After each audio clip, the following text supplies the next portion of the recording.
आज की कथा में हम श्रवण करें भगवान श्री राम को अगस्त्य मुनि के पास आने के पश्चात उनसे कौन कौन से दिव्य अस्त्रों की प्राप्ति होती है।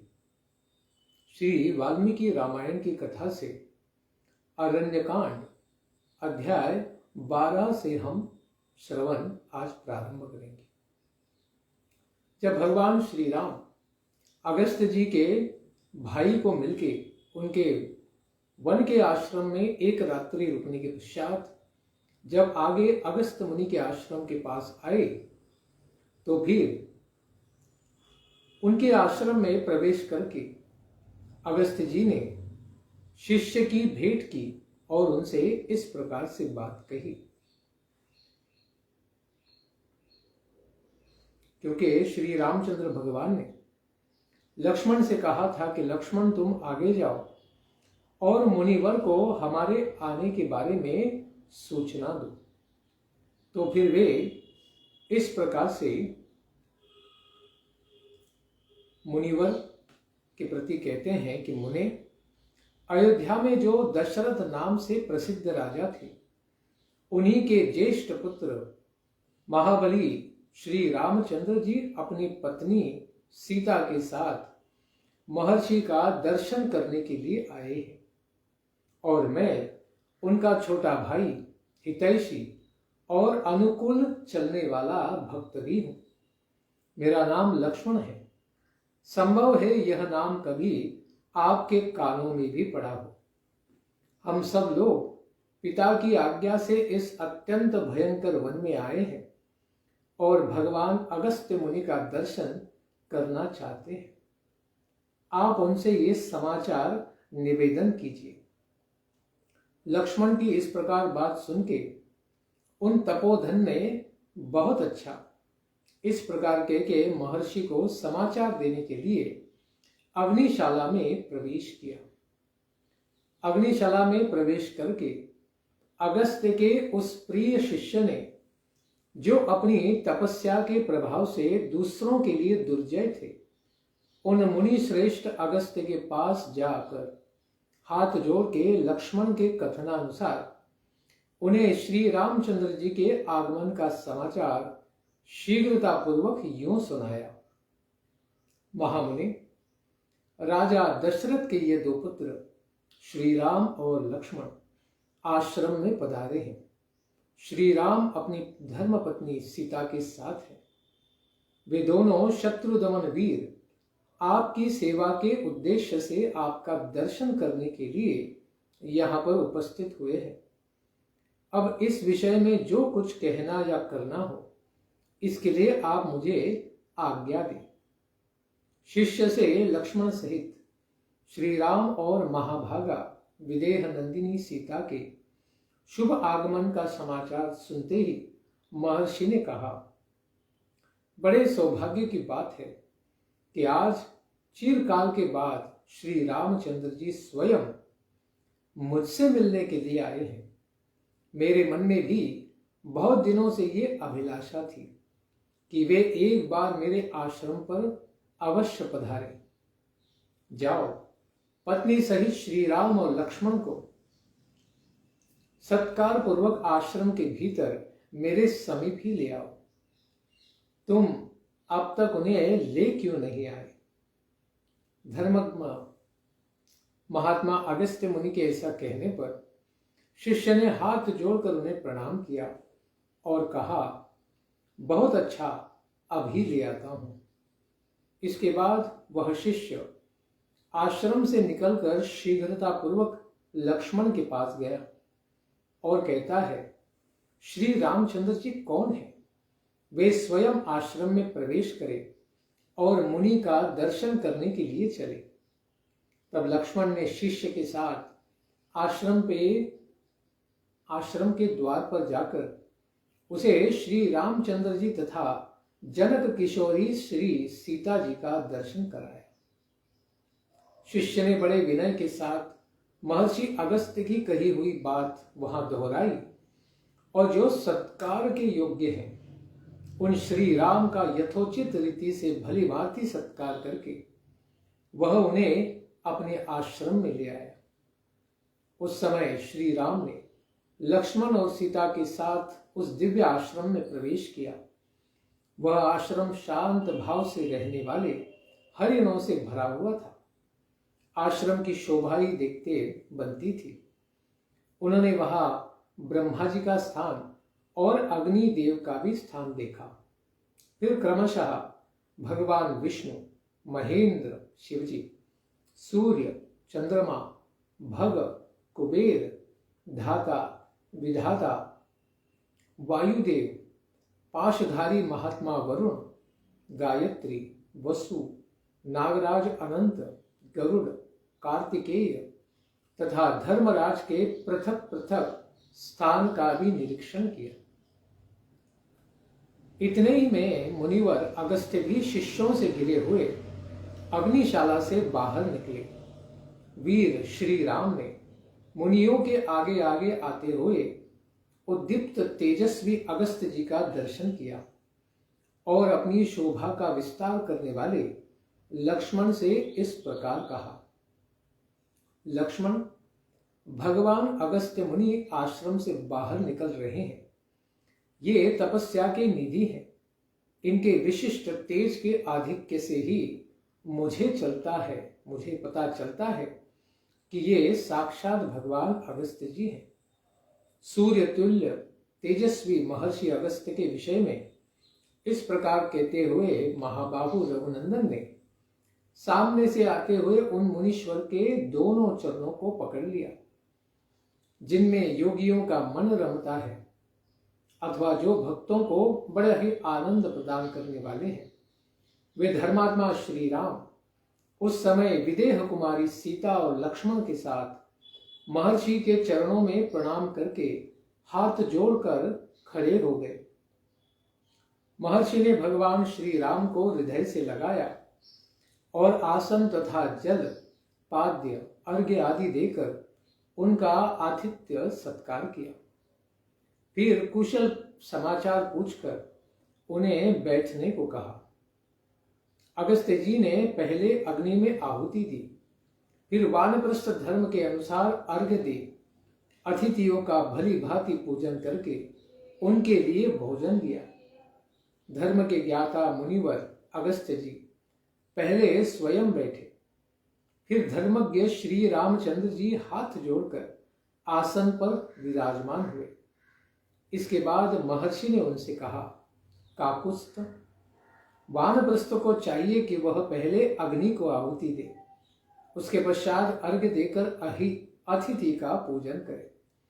जो तपस्वी इसके विपरीत आचरण करता है उसे झूठी गवाही देने वाले की भांति ही परलोक में अपने ही शरीर का मांस खाना पड़ता है।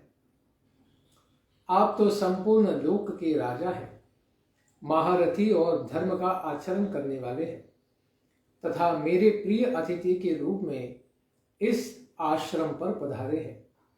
अतएव आप हम लोगों के माननीय एवं पूजनीय हैं। ऐसा कहकर महर्षि अगस्त्य ने फल, फूल, मूल तथा अन्य उपकरणों से इच्छानुसार भगवान श्री राम का पूजन किया। तत्पश्चात अगस्त्य जी उनसे इस प्रकार कहते हैं, पुरुष सिंह, ये महान दिव्य धनुष विश्वकर्मा जी ने बनाया है। इसमें स्वर्ण और हीरे भी जड़े हैं। ये भगवान विष्णु का दिया हुआ है तथा यह जो सूर्य के समान दैदीप्यमान अमोघ उत्तम बाण है, ये साक्षात प्रजापति ब्रह्मा जी के द्वारा दिया गया है। इनके सिवा इंद्र ने ये दो तर्कस दिए हैं जो तीखे तथा प्रज्वलित अग्नि के समान तेजस्वी बाणों से सदा ही भरे रहते हैं, कभी खाली नहीं होते। साथ ही यह तलवार भी है जिसकी मूठ में सोना जड़ा हुआ है। इसकी म्यान भी सोने की ही बनी हुई है। श्री राम, पूर्व काल में भगवान विष्णु ने इसी धनुष से युद्ध में बड़े बड़े असुरों का संहार करके देवताओं की उद्दीप्त लक्ष्मी को उनके अधिकार से लौटाया था। मानव, आप यह धनुष, ये दोनों तर्कस ये बाण और ये तलवार जो राक्षसों पर विजय पाने के लिए ही ग्रहण आपको करनी चाहिए। ठीक उसी तरह जैसे वज्रधारी इंद्र अपने वज्र को ग्रहण करते हैं। ऐसा कहकर महान तेजस्वी अगस्त्य मुनि ने वे सभी श्रेष्ठ आयुध श्री रामचंद्र जी को सौंप दिए, क्योंकि वे ही साक्षात विष्णु हैं। तत्पश्चात वे फिर से कहते हैं, श्री राम, आपका कल्याण हो, मैं आप पर बहुत प्रसन्न हूं। लक्ष्मण, मैं तुम पर भी बहुत संतुष्ट हूं। आप दोनों भाई मुझे प्रणाम करने के लिए जो सीता के साथ यहां तक आए, इससे मुझे बड़ी ही प्रसन्नता हुई है। रास्ता चलने के परिश्रम से आप लोगों को तो बहुत थकावट हुई है। इसके कारण जो कष्ट हुआ है वह आप दोनों को पीड़ा दे रहा होगा। मिथिलेश कुमारी जानकी भी अपनी थकावट दूर करने के लिए अधिक उत्कंठित है। ये बात स्पष्ट ही जान पड़ती है। ये सुकुमारी है और इससे पहले इसे ऐसे दुखों का सामना नहीं करना पड़ा है। वन में अनेक प्रकार के कष्ट होते हैं, फिर भी यह पति प्रेम के कारण प्रेरित होकर यहां तक आ गई है। श्री राम, जिस प्रकार सीता का यहां मन लगे, जैसे भी ये प्रसन्न रहे, वही कार्य आप करें। वन में आपके साथ आकर इसने दुष्कर कार्य किया है। रघुनंदन, सृष्टि काल से लेकर अब तक स्त्रियों का प्रायः यही स्वभाव रहता आया है कि यदि पति सम अवस्था में है, अर्थात धन धान्य से संपन्न हो, स्वस्थ एवं सुखी हो, तब तो वे उसमें अनुराग रखती हैं। परंतु यदि वह विषम अवस्था में पड़ जाता है, दरिद्र एवं रोगी हो जाता है, तब उसे त्याग देती है। स्त्रियां विद्युत की चपलता, शस्त्रों की तीक्ष्णता तथा गरुड़ एवं वायु की तीव्र गति का अनुसरण करती है। आपकी यह धर्मपत्नी सीता इन सब दोषों से रहित है। स्पृहणीय एवं पतिव्रताओं में उसी तरह अग्रगण्य है जैसे देवियों में अरुंधति होती है। शत्रुदमन श्री राम, आज से इस देश की शोभा बढ़ गई, जहां सुमित्रा कुमार लक्ष्मण और विदेह नंदिनी सीता के साथ आप स्वयं निवास करेंगे। मुनि के ऐसा कहने पर श्री रामचंद्र जी ने प्रज्वलित अग्नि के समान तेजस्वी उन महर्षि से दोनों हाथ जोड़कर यह विनय युक्त बात कही। भाई और पत्नी सहित जिसके अर्थात मेरे गुणों से हमारे गुरुदेव मुनिवर अगस्त्य जी यदि संतुष्ट हो रहे हैं, तब तो मैं धन्य ही हूं। मुझ पर मुनीश्वर का महान अनुग्रह है। परंतु मुने, अब आप मुझे ऐसा कोई स्थान बताइए जहां वन से, जहां बहुत से वन हो, जल की भी सुविधा हो, तथा जहां आश्रम बनाकर मैं सुखपूर्वक सानंद निवास कर सकूं। श्री राम का यह कथन सुनकर मुनि श्रेष्ठ धर्मात्मा अगस्त्य ने 2 घड़ी तक कुछ सोचकर विचार किया। उसके पश्चात वे शुभ वचन कहते हैं, तात, यहां से केवल 2 योजन की दूरी पर पंचवटी नाम से विख्यात एक बहुत ही सुंदर स्थान है, जहां बहुत से मृग रहते हैं तथा फल मूल और जल की अधिक सुविधा है। वहीं जाकर लक्ष्मण के साथ आप आश्रम बनाइए और पिता की यथोक्त आज्ञा का पालन करते हुए वहां सुखपूर्वक निवास कीजिए। अनग, आपका और राजा दशरथ का यह सारा वृत्तांत मुझे अपनी तपस्या के प्रभाव से तथा आपके प्रति स्नेह होने के कारण अच्छी तरह विदित है। आपने तपोवन में मेरे साथ रहने की और वनवास का शेष समय यही बिताने की अभिलाषा प्रकट करके भी जो यहां से अन्यत्र रहने योग्य स्थान के विषय में मुझसे पूछा है, इसमें आपका हार्दिक अभिप्राय क्या है? यह मैंने अपने तपो बल से जान लिया है, क्योंकि आपने तो ऋषियों की रक्षा के लिए राक्षसों के वध की प्रतिज्ञा की है। इस प्रतिज्ञा का निर्वाह अन्यत्र रहने से ही हो सकता है, क्योंकि यहां राक्षसों का आना जाना नहीं है, क्योंकि वे अगस्त जी से बहुत डर के कारण पास में भी नहीं भटकते। इसीलिए मुनिवर कहते हैं कि मैं आपसे कहता हूं कि आप पंचवटी में जाइए। वहां की वनस्थली बड़ी ही रमणीय है। वहां मिथिलेश कुमारी सीता आनंद पूर्वक सब और विचरेंगी। रघुनंदन, वह स्पृहणीय स्थान यहां से अधिक दूर नहीं है, गोदावरी के पास उसी के तट पर है। अतः मैथिली का मन वहां खूब लगेगा। महाबाहो, वह स्थान प्रचुर फल मूलों से संपन्न, भांति भांति के विहंगमों से सेवित, एकांत, पवित्र और रमणीय है। श्री राम, आप भी सदाचारी और ऋषियों की रक्षा करने में समर्थ हैं। अतः वहां रहकर तपस्वी मुनियों का पालन कीजिएगा। वीर, यह जो महुओं का विशाल वन दिखाई देता है, इसके उत्तर से होकर जाना चाहिए। उस मार्ग से जाते हुए आपको आगे एक बरगद का वृक्ष मिलेगा। उससे आगे कुछ दूर तक ऊंचा मैदान है। उसके पार करने के बाद एक बड़ा पर्वत दिखाई देगा। उस पर्वत से थोड़ी ही दूर पर पंचवटी नाम से प्रसिद्ध सुंदर वन है, जो सदा फूलों से सुशोभित रहता है। महर्षि अगस्त्य के ऐसा कहने पर लक्ष्मण सहित श्री राम ने उनका सत्कार करके उन सत्यवादी महर्षि से वहां जाने की आज्ञा मांगी। उनकी आज्ञा को पाकर उन दोनों भाइयों ने उनके चरणों की वंदना की और सीता जी के साथ वे पंचवटी नामक आश्रम की ओर चले। राजकुमार श्री राम और लक्ष्मण ने पीठ पर तरकस बांध हाथों में धनुष ले लिए। वे दोनों भ्राता समरांगणों में कातरता दिखाने वाले नहीं थे। वे दोनों बंधु महर्षि के बताए हुए मार्ग से बड़ी सावधानी के साथ पंचवटी की ओर प्रस्थित हुए। पंचवटी जाते समय बीच में श्री रामचंद्र जी को एक विशालकाय गृध मिला, जो भयंकर पराक्रम प्रकट करने वाला था। वन में बैठे हुए उस विशाल पक्षी को देखकर महाभाग श्री राम और लक्ष्मण ने उसे तो राक्षसी समझा और पूछा कि आप कौन हैं।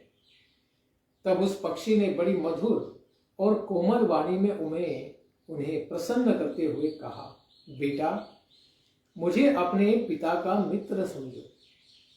पिता का मित्र जानकर श्री रामचंद्र जी ने गृध्र का आदर भी किया और शांत भाव से उसका कुल एवं नाम पूछा।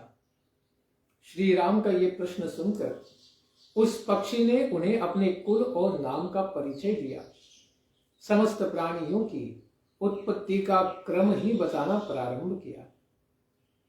महाबाहु रघुनंदन, पूर्व काल में जो जो प्रजापति हो चुके हैं, उन सबका आदि से ही वर्णन करता हूं। सुनो, अपने ज्ञान का परिचय यहां गृध्रराज दे रहे हैं। उन प्रजापतियों में सबसे प्रथम तो ब्रह्मा जी के कर्दम हुए। उसके पश्चात दूसरे प्रजापति का नाम विकृत हुआ, तीसरे शेष, चौथे संश्रय, पांचवें प्रजापति पराक्रमी बहुपुत्र हुए, छठे स्थानु सातवें मरीचि, आठवें अत्रि, नवे महान शक्तिशाली क्रतु, 10वें पुलत्स्य, 11वें अंगिरा, 12वें प्रचेता वरुण और 13वें प्रजापति पुलह हुए, 14वें दक्ष, 15वें विवस्वान, 16वें अरिष्टनेमि और 17वें प्रजापति महा तेजस्वी कश्यप मुनि हुए।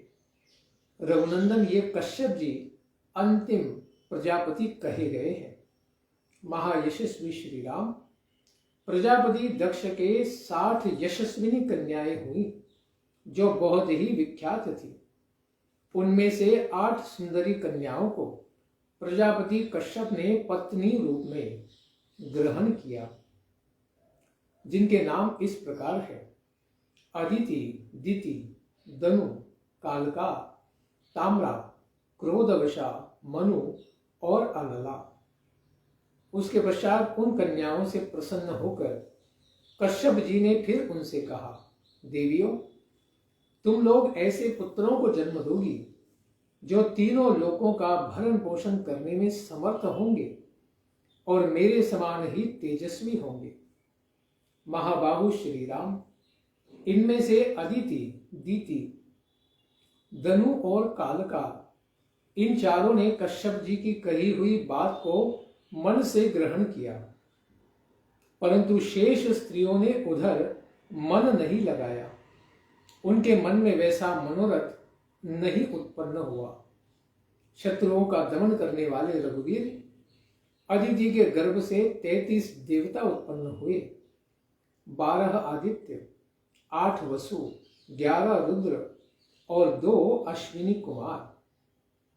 शत्रुओं को ताप देने वाले श्री राम, ये हैं 33 देवता। तात दीति ने दैत्य नाम से प्रसिद्ध यशस्वी पुत्रों को जन्म दिया। पूर्व काल में वन और समुद्रों सहित सारी पृथ्वी उन्हीं के अधिकार में थी। शत्रुदमन दनु ने अश्वग्रीव नामक पुत्र को उत्पन्न किया और कालका ने नरक एवं कालक नामक 2 पुत्रों का जन्म दिया।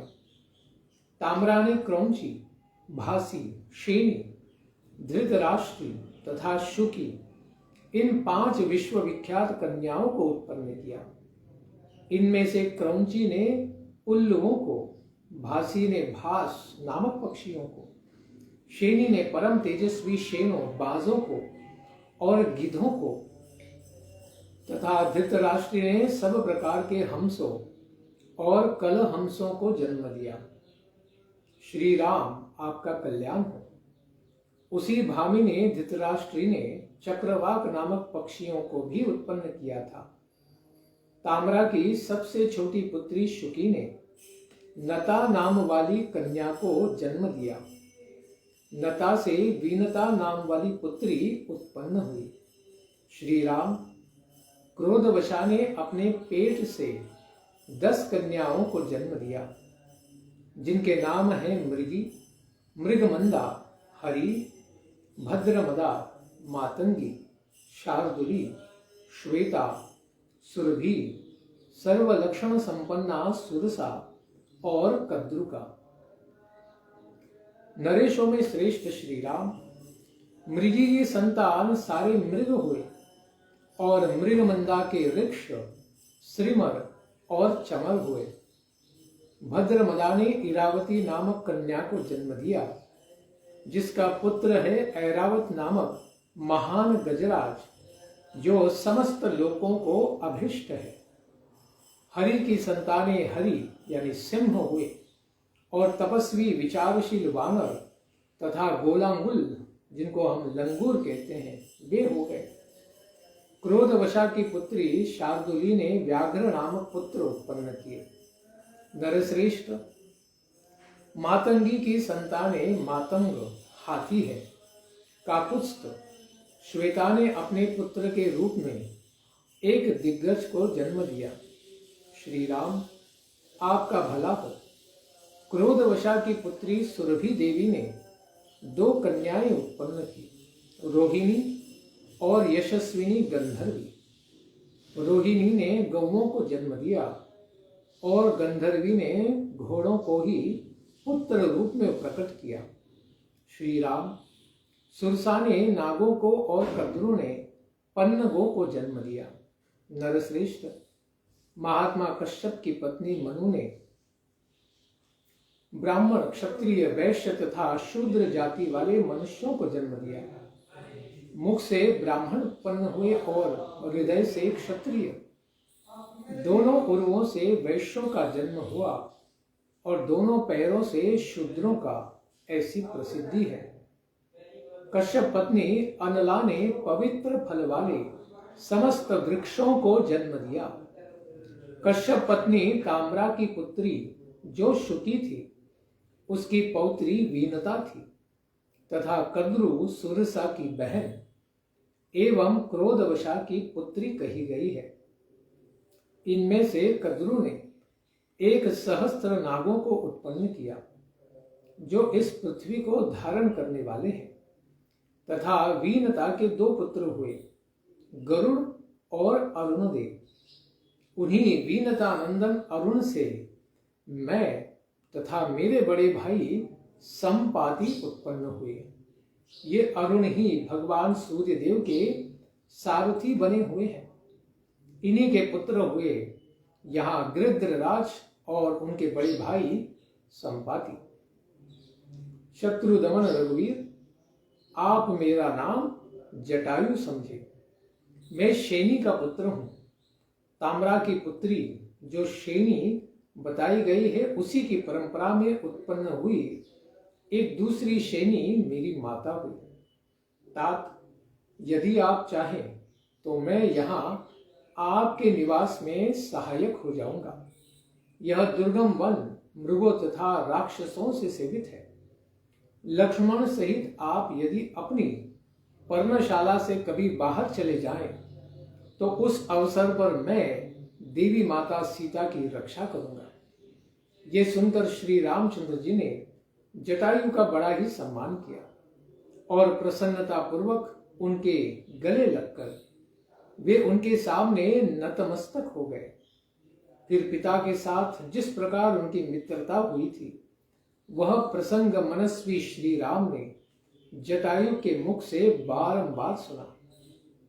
उसके पश्चात वे मिथिलेश कुमारी सीता को उनके संरक्षण में सौंपकर लक्ष्मण और उन अत्यंत बलशाली पक्षी जटायु के साथ ही पंचवटी की ओर चल दिए। श्री रामचंद्र जी ने मुनिद्रोही राक्षसों को शत्रु समझकर उन्हें उसी प्रकार दग्ध कर डालना चाहते थे, जैसे आग पतिंगों को जलाकर भस्म कर देती है। इस प्रकार भगवान श्री राम के धर्म पालन में अभी उनके साथ अरुणदेव के पुत्र संपाति के छोटे भाई गृध्रराज जटायु भी प्राप्त हो गए हैं। अभी इसके पश्चात क्या होगा, इसको हम श्रवण करेंगे आने वाले सत्र में। श्री वाल्मीकि रामायण कथा की जय। श्री श्री सीताराम लक्ष्मण हनुमान जटायु की जय। निताय गौर प्रेमानंदे हरि हरि बोल। जय जय श्री राधे श्याम। जय जय श्री वृंदावन धाम।